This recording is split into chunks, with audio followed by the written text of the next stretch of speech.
Picture two people. Both have college degrees, both have full-time jobs.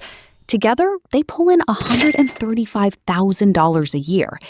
On paper, they should be untouchable, maxing retirement accounts, building equity, sleeping soundly at night. Instead, they're $11,000 in credit card debt, have $800 in savings, and they had their worst fight of the year last Tuesday over a $47 grocery bill. This is not a story about two irresponsible people. This is a story about a math problem nobody warned them about. And the terrifying part, the more they earn together, the worse the math gets. My name is Julia, and what I'm about to show you is the financial pattern that quietly destroys more high-earning couples than job loss, medical bills, or stock market crashes combined. If you are in a relationship and want to understand why two incomes can actually make you poorer than one, subscribe to Julia Invests and hit that like button, because this could save you decades of financial pain. Here's what nobody tells you when couples combine finances. Two incomes don't create twice the wealth. They create twice the spending permission. When you were single making $52,000, you knew exactly what $52,000 felt like. You made careful choices. You knew your ceiling. You couldn't convince yourself a $1,800 apartment was fine because you felt deeply that it wasn't. But the moment you combine incomes with a partner, that internal alarm shuts off. Suddenly, there's a number on paper, $104,000, $118,000, $135,000, and it feels like wealth. It feels like permission. It feels like finally. That feeling is exactly what breaks you. Let me show you the math they skip in every personal finance textbook. Meet Brandon and Kayla.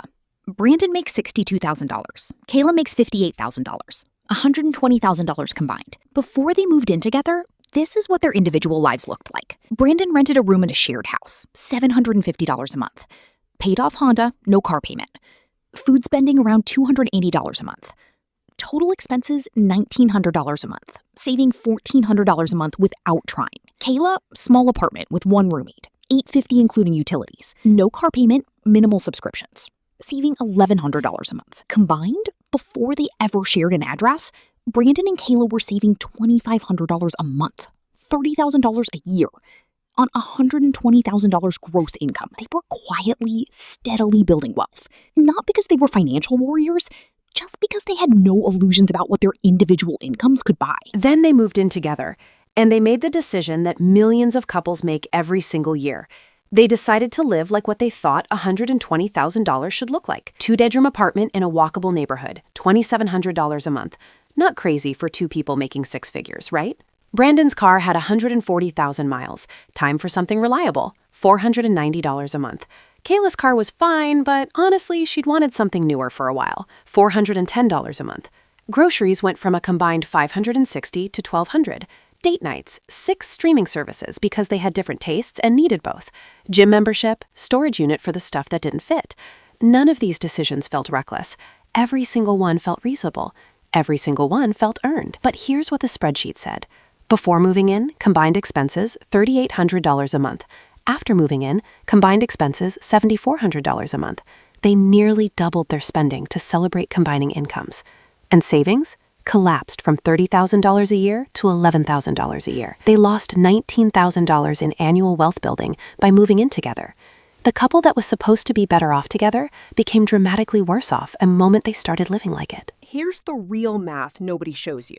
$120,000 split across two people's lives, 2 cars, 2 wardrobes, 2 sets of habits, 2 visions of what we deserve, stretches thinner than you ever imagined. You're not a $120,000 household. You're 2 $60,000 people who happen to share a lease.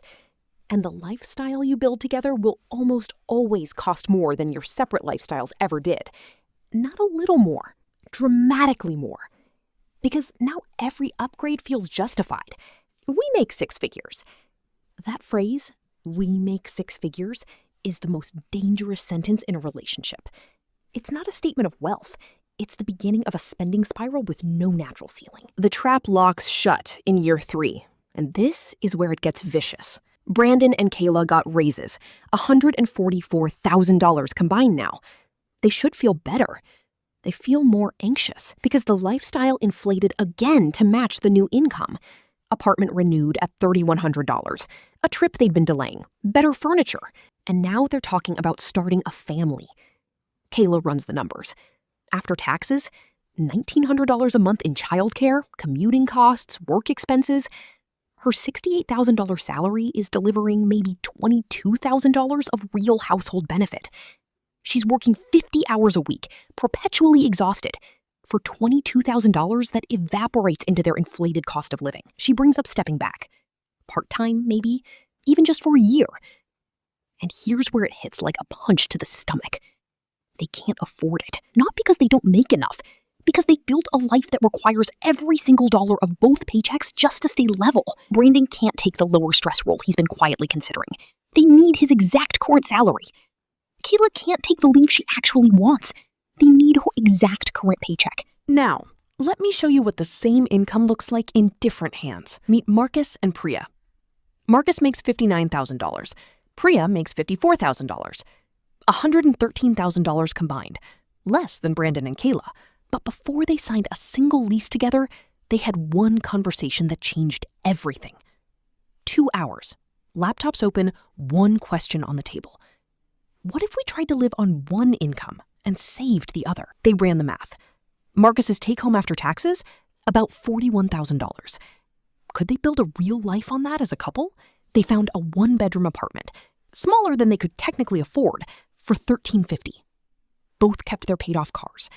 Cooked at home most nights, not out of sacrifice, but because they made it something they enjoyed together. Total monthly expenses, $3,100. $37,200 a year. Fits entirely within Marcus's take-home pay. Priya's entire $54,000, every dollar went to the future. Both Roth IRAs, maxed. Both 401ks, maxed. Emergency fund, built fast. Brokerage account started and growing. Year one together, they saved $49,000. Brandon and Kayla, making more money, saved $11,000. Fast forward 4 years. Marcus and Priya, $287,000 in net worth. No consumer debt, no car payments. Their invested money is now compounding on its own. Brandon and Kayla, $73,000 in net worth. Most of it locked in retirement accounts they can't touch yet. Car debt, a credit card balance from 2 rough months they couldn't absorb, a savings account that makes both of them nervous to look at. Same city, similar jobs, similar life stages. The gap between them is not income. The gap is one decision made in the very first week they moved in together about what their combined income was actually for. Now, Priya is pregnant. She wants to take a full year off with the baby, maybe more. She wants to actually be present for this chapter. And Marcus's answer is yes, obviously, of course, because they built their entire life on Marcus's income. Priya's income was always a surplus, never a structural need. No $1,900 childcare bill. Priya's home. No panic, no impossible math, no resentment. Just a family that has real options because they refuse to spend money they hadn't built yet. Meanwhile, Brandon and Kayla are paying $1,950 a month for childcare, both grinding through jobs that are slowly hollowing them out, seeing their baby for maybe 90 minutes of real presence a day, and quietly wondering why having everything they worked for feels like having nothing at all. Here's what you need to understand about how this trap actually gets built. It doesn't happen in one catastrophic moment. There's no single villain decision. It's $200 here, an upgrade there, a subscription nobody cancels, a lease renewal where you move somewhere slightly nicer because you can, a car payment that's only $380 a month. Each decision passes the reasonableness test in isolation. None of them feel dangerous on their own, but they are never experienced in isolation. They stack, they compound, they become the baseline. And collectively, they eat your future alive before you ever realize it's happening. The couples who build serious wealth while living together share one radical habit. They treat their combined income like a single income with a surplus, not like a double income that entitles them to a double lifestyle. If you keep your expenses at the level one income covers, the second income becomes a wealth-building engine of staggering power. $54,000 invested annually at 8% returns makes you a millionaire in under 13 years. Most couples move in together in their late 20s or early 30s. That math puts you at financial independence before you're 45. But only if you refuse the lifestyle that two incomes seem to promise you. And this is the conversation that has to happen before you share a single bill. Not the romantic one, the uncomfortable one. What do we each owe? What do we each own? What does each of us actually spend per month? Honestly, not optimistically. What do we want in 5 years? In 10? Kids? A house? A business? An early exit from the workforce? And most importantly, are we trying to look wealthy or actually become wealthy? Because those two goals require completely opposite decisions about how to use the money you earn together. Brandon and Kayla never had that conversation. They merged finances the way most couples do. By default, by drift, by the quiet assumption it would figure itself out. It didn't. It never does. Marcus and Priya had that conversation before they signed a lease. 2 hours, that's all. 2 hours of honest, slightly uncomfortable money talk that determined the next 20 years of their financial life. One last structural mistake that quietly bleeds most couples dry: when everything flows into one shared account with no individual accountability, money doesn't get spent, it vanishes. He buys $350 in gear, she buys $280 in clothes. Neither thinks it's a big deal, neither tells the other, neither tracks it. Then end of month arrives, and they're short again. And the fight isn't really about who spent what, it's about the fact that nobody is steering. Marcus and Priya ran a different system from day one. One joint account for shared expenses only. Rent, utilities, groceries, dates. $50 each per month into it. Everything else stayed individual. Not because they didn't trust each other. Because accountability has nothing to do with trust. It's about being unable to hide from your own numbers. When your discretionary spending lives in your own account, you can't rationalize it as our money. You see exactly what you chose.